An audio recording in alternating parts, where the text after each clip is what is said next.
Hello दोस्तों, स्वागत है आपका हमारे YouTube चैनल कॉमिक फैन पर। दोस्तों, आज मैं आपके लिए लेकर आया हूँ कोबी और भेड़िया का एक रोमांचक कॉमिक विशेषांक, कदम कदम पर खतरा। चलिए शुरू करते हैं।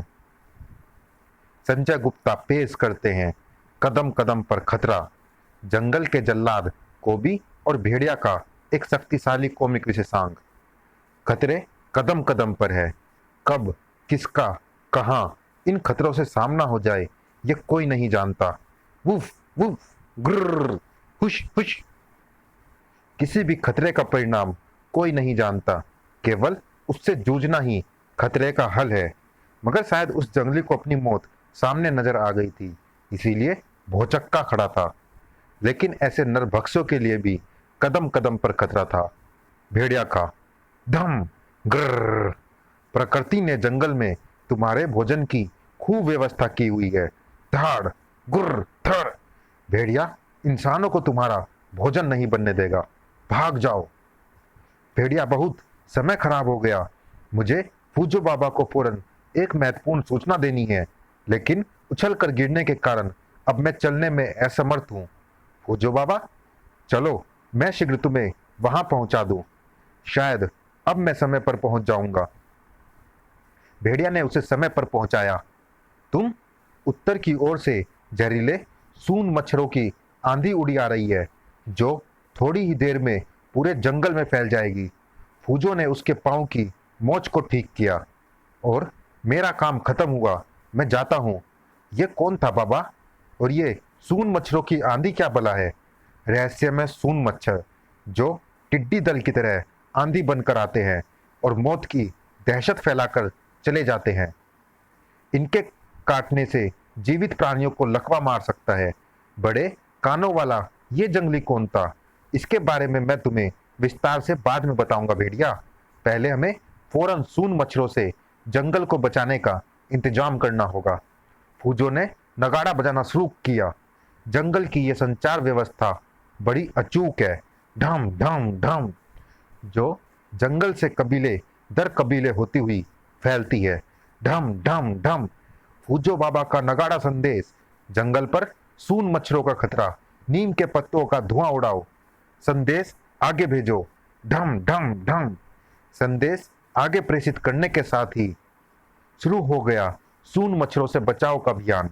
जल्दी करो, जगह जगह पर नीम के पत्तों का धुआं उड़ाओ। सून मच्छरों की आंधी देखकर भेड़िया स्तब्ध रह गया। उफ, सारा आकाश जैसे धूल से भरा लग रहा है। इसीलिए तो इसे सून मच्छरों की आंधी कहते हैं भेड़िया। लेकिन सारे जंगल से धुएं के जो गुब्बार उठ रहे हैं, उससे लगता है कि सून मच्छरों से जंगल का बचाव हो गया है। लेकिन सून मच्छरों के हमले का पता उस लंबे कान वाले जंगली को कैसे लगा? तभी जैन भी वहां आ पहुंची। फूजो बाबा, जंगल में धुआं धुआं क्यों हो रहा है? आपने भी धुआं कर रखा है। तुम ठीक वक्त पर आ गई जैन। मैं भेड़िया को उसके प्रश्न का जो जवाब देने जा रहा था, वो तुम्हारी जानकारी के लिए भी अच्छा है। फूजो ने उसे पहले धुएं का कारण बताया। फिर जीवन के लिए अधिक से अधिक क्षमताओं का विकसित होना जीने की एक कला है, जो प्रकृति ने जीने के लिए संघर्ष करते हर प्राणी को दी है। यह सच्चाई है भेड़िया। अगर प्रकृति की कठोरता के अनुसार इंसान में क्षमताओं का विकास ना होता, तो जीवन संभव नहीं होता। मानव में धीरे धीरे उसकी क्षमताओं का विकास हुआ। मानव को मौसम का ज्ञान हुआ, तो उसमें उनसे बचने की क्षमताएं विकसित हुई। सभ्य मानव को खूंखार पशुओं से खतरा था, तो उसमें हथियार बनाने की क्षमताएं विकसित हुई। उसने धातु का प्रयोग शुरू किया। आवागमन को सुविधाजनक बनाने के लिए उसने पहिया बनाया। आधुनिक मानव ने अपने अंदर रडार, मिसाइल, विमान, रॉकेट, सैटेलाइट जैसी चीजें बनाने की क्षमताएं पैदा की, क्योंकि बदलते वक्त के साथ जीने के लिए उसे इन सब की जरूरत थी। मानव ने प्रकृति के ही खतरों को नहीं, बल्कि खुद अपने द्वारा पैदा किए गए परमाणु बम जैसे खतरों से भी निपटने का इंतजाम कर लिया। बाढ़, तूफान, आंधी, वर्षा, भूकंप, ज्वालामुखी इत्यादि जैसे प्राकृतिक खतरों का पता कर इंसान ने तो अपनी सुरक्षा के इंतजाम कर लिए, लेकिन पशु पक्षी या कीड़े मकोड़े क्या करें? आखिर जीवन तो उनमें भी है। वो इन प्राकृतिक आपदाओं से अपनी रक्षा कैसे करें? तो प्रकृति ने उनमें भी इन खतरों को समझने की क्षमताएं विकसित की हैं, जिन्हें अगर ठीक से समझा जाए तो इंसान को इन खतरों का पता लगाने के लिए आधुनिक उपकरणों की जरूरत ही ना पड़े। हाँ भेड़िया, भरपूर वर्षा आने से पूर्व चींटियों के झुंड अपने बिलों को छोड़कर बाहर आने लगते हैं। टिटहरी नाम का एक पक्षी भी बरसात आने की पूर्व सूचना आकाश में उड़ता हुआ चीख चीख कर देता है। सांप भूकंप को सुनकर चौकन्ना हो जाता है, जो भूकंप की पूर्व सूचना है। चमगादड़ की श्रवण क्षमता बड़े बड़े चक्रवातों का आभास दे देती है। रेगिस्तान में तूफान आने से पहले वायु थम जाती है, जिसे महसूस करके ऊंट अपना मुंह छुपाकर बैठ जाते हैं।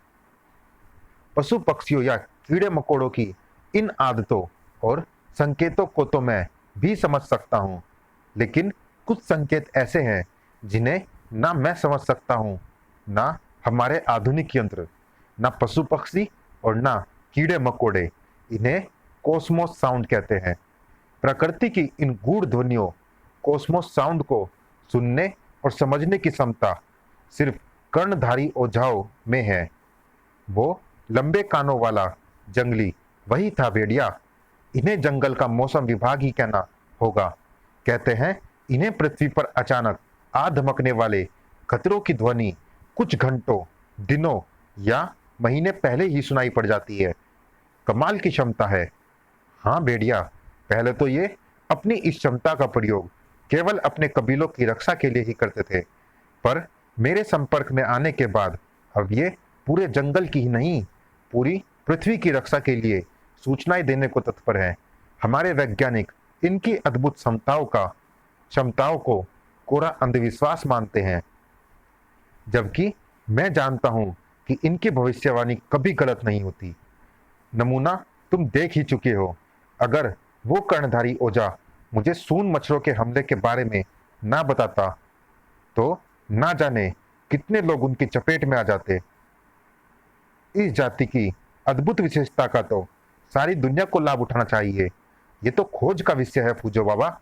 आखिर उन्हें इन सब प्राकृतिक आपदाओं की पूर्व सूचना कैसे मिल जाती है? सागर मंत्रों द्वारा। ओम कड़ कड़ काड़ा दे भर भर घड़ा, अनुभूति आयु की, गति वायु की, फूके मुर्दे में जान, दे भविष्य का ज्ञान। ओम कड़ कड़ कड़ा दे भर भर घड़ा, झर झर भर भर कष्ट हर, झर झर भर भर कष्ट हर। ओम कड़ कड़ कड़ा दे भर भर घड़ा। और दूसरे ही पल उस कर्णधारी ओझा के लंबे कान मानो रिसीवर बन गए। ब्रह्मांड में फैली गूढ़ ध्वनियां उन तक पहुंचने लगी।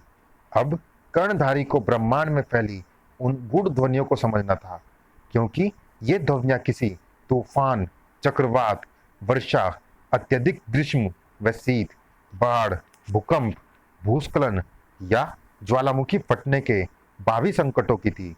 कर्णधारी ध्वनि रूपी उन शब्दों को जोड़ने की कोशिश कर रहा था। कर्णधारी के नेत्र खुल गए।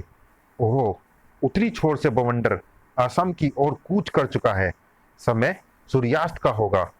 हुगलू, जा, जल्दी फूजो बाबा के पास जा और ये संदेश उन्हें दे, और इस बार अकेले मत जाना, क्योंकि जंगल में कदम कदम पर खतरा है।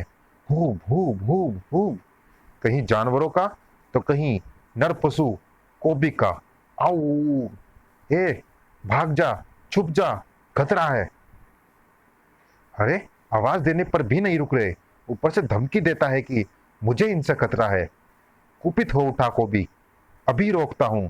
उसने लपेट लिया उन गुस्ताखों को। अरे, ये क्या है? ये उस गुस्ताखी की सजा है जो तुमने अभी थोड़ी देर पहले मेरे साथ की है। उफ उफ, कमबख्तो, मेरी पूंछ दिखाई नहीं दी तुम्हें जो उसे रोनते हुए निकल गए। धाड़, आ, और जब मैंने पुकारा तो रुके भी नहीं। क्यों रे लंबे कान, इतने लंबे लंबे कान होते हुए भी तुझे मेरी आवाज सुनाई नहीं दी क्या? तो फिर ऐसे कानों का क्या फायदा है? क्यों ना इन्हें उखाड़ दूं? कटा कचा। आह! कोबी ने मानो ततैयों को छेड़ दिया था। मार डालो इसे। तुम्हारी माँ ने तुम्हें वो दूध नहीं पिलाया जो तुम्हारे अंदर मुझे मारने की ताकत पैदा कर सके, बल्कि मुझ पर हाथ उठाकर तुमने एक गुस्ताखी और कर दी है। तू ही कह रहा था ना कि भाग जाऊं, मुझे तुझसे खतरा है। अब देखूंगा कि खतरा तुझे है या नहीं। खतरा है तुझे है या मुझे। देखो कितनी जान है तेरी हड्डियों में कोबी के खतरे से निपटने के लिए। ये तो दीमकों की खाई हुई लकड़ी जैसी खोखली निकली। अक और जड़ में खड़े ठूंठ जैसी कमजोर। धड़। हा हा हा। मुझसे अपनी नाक छुड़ाने की हिम्मत नहीं और मुझे मारने चले थे तुम।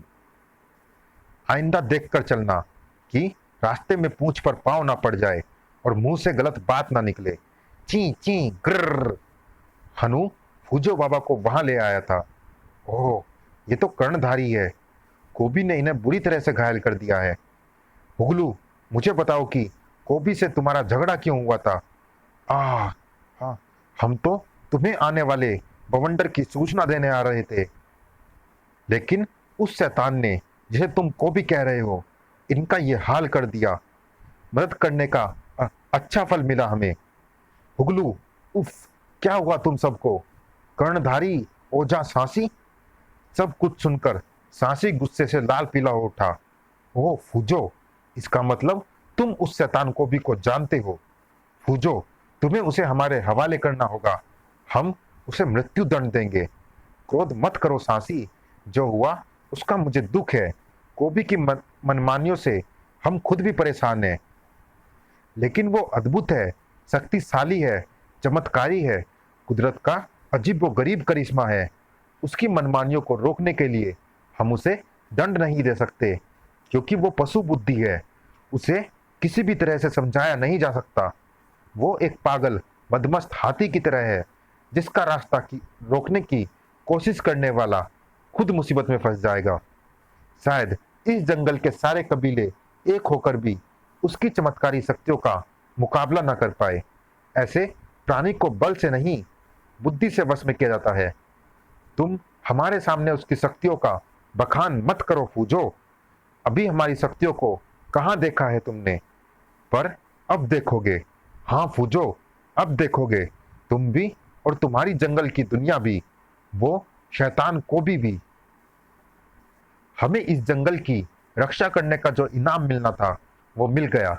अब हम किसी भी प्राकृतिक आपदा या खतरे से तुम्हें आगाह नहीं करेंगे और उस कोबी को भी ऐसा मजा चखाएंगे कि वो अपनी शक्तियों के बारे में भूल जाएगा और हमसे तौबा करेगा। तब वो तुम ही होंगे फूजो, जो उसे हमारी शक्तियों के बारे में बता रहेंगे। वही सब बातें तुम्हें एक बार फिर दोहरानी होगी फूजो, जो कोबी की शक्तियों का बखान करते वक्त तुमने कुछ देर पहले मुझसे कही थी। नहीं, ऐसा मत करो। सुनो, रुको सांसी। कोबी के सिर पर मंडराते खतरे के प्रति चिंतित हो उठा था फूजो। मेरी तो कुछ समझ में नहीं आ रहा कि अब क्या करूं, क्योंकि अब कर्णधारी एक तो भविष्य में आने वाले खतरों के प्रति हमें आगाह नहीं करेंगे, जिसका खामियाजा पूरे जंगल को भुगतना होगा। दूसरे, कोबी के सिर पर सांसी नंगी तलवार बनकर लटक जाएगा। कर्णधारियों के सागर मंत्रों की कोई काट नहीं बेड़िया। वो कुछ भी परले ढा सकते हैं कोबी पर। और बवंडर के जिस खतरे के प्रति वो हमें आगाह करने आ रहे थे, अब उसका भी पता नहीं चलेगा। पता नहीं क्या होने वाला है। कुछ नहीं होगा बाबा। मैं कोबी को मनाऊंगा कि वो कर्णधारियों से अपने किए की क्षमा मांग ले।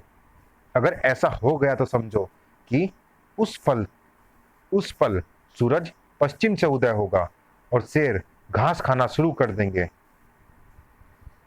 जंगल में कोबी के ठिकानों का पता सिर्फ जैन को ही है। कोबी, कोबी, कोबी। ओह जैन, आओ जैन, तरबूज खाओ। देखो कितना मीठा है।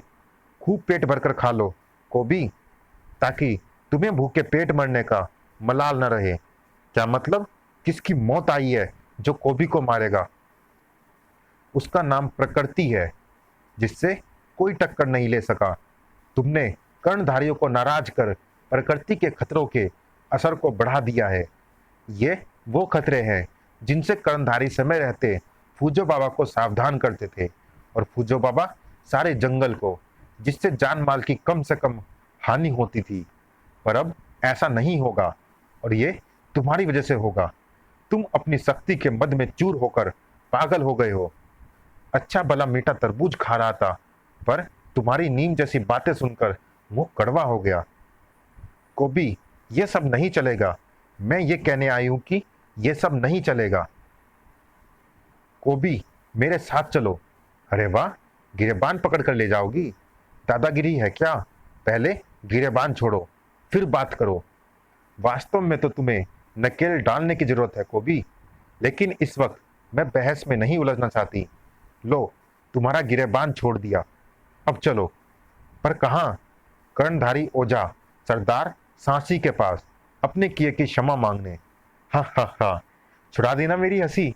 कभी तो सोच समझ कर बात किया करो जैन। तुम मेरी पत्नी हो, मेरी। क्षमा छुमा की बातें गिदड़ ने किया करती हैं। तुम भेड़ियन हो, भेड़ियन। अब दोबारा ऐसी बात की तो मुझे गुस्सा आ जाएगा, और गुस्सा तो मुझे आ ही गया है। उन लंबे कानों पर, मुझे उनका पता दे दो, सबके कान खींच डालूंगा कमबख्तों के। तो तुम मेरे साथ नहीं चल रहे? तुम्हारे साथ तो जहन्नुम में भी चलने को तैयार हूं, मगर लंबे कानों के पास क्षमा मांगने जाएगी मेरी जूती, जो मैं पहनता नहीं। हा हा हा हा। कोबी की हंसी को उसी वक्त कसकर ब्रेक लगे। आओ! जेन तो मुझे इतनी जोरदार लात नहीं मार सकती।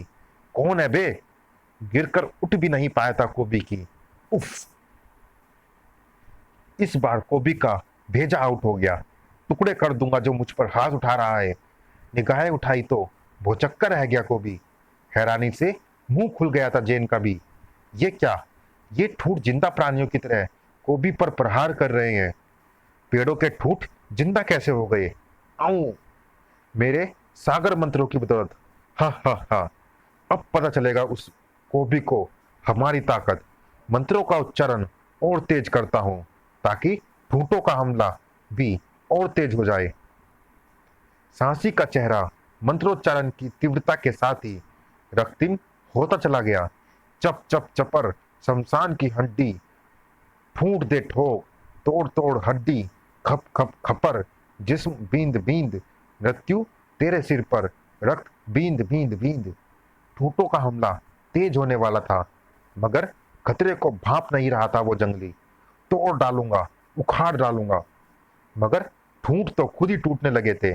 ओह गॉड! ये सब क्या हो रहा है? Screech screech, शूश!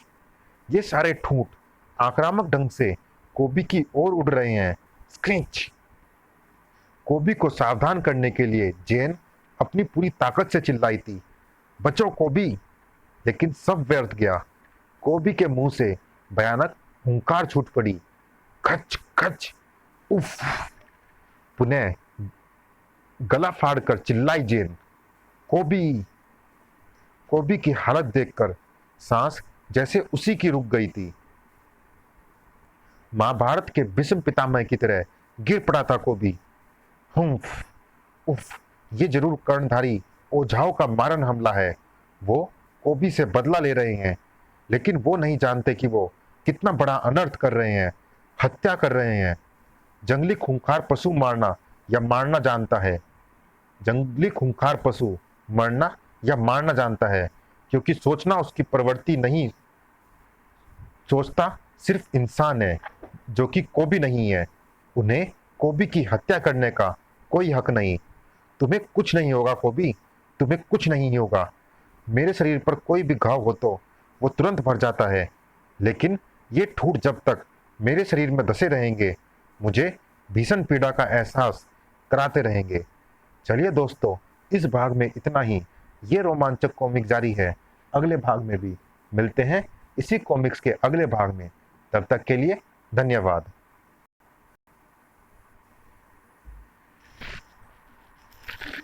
जो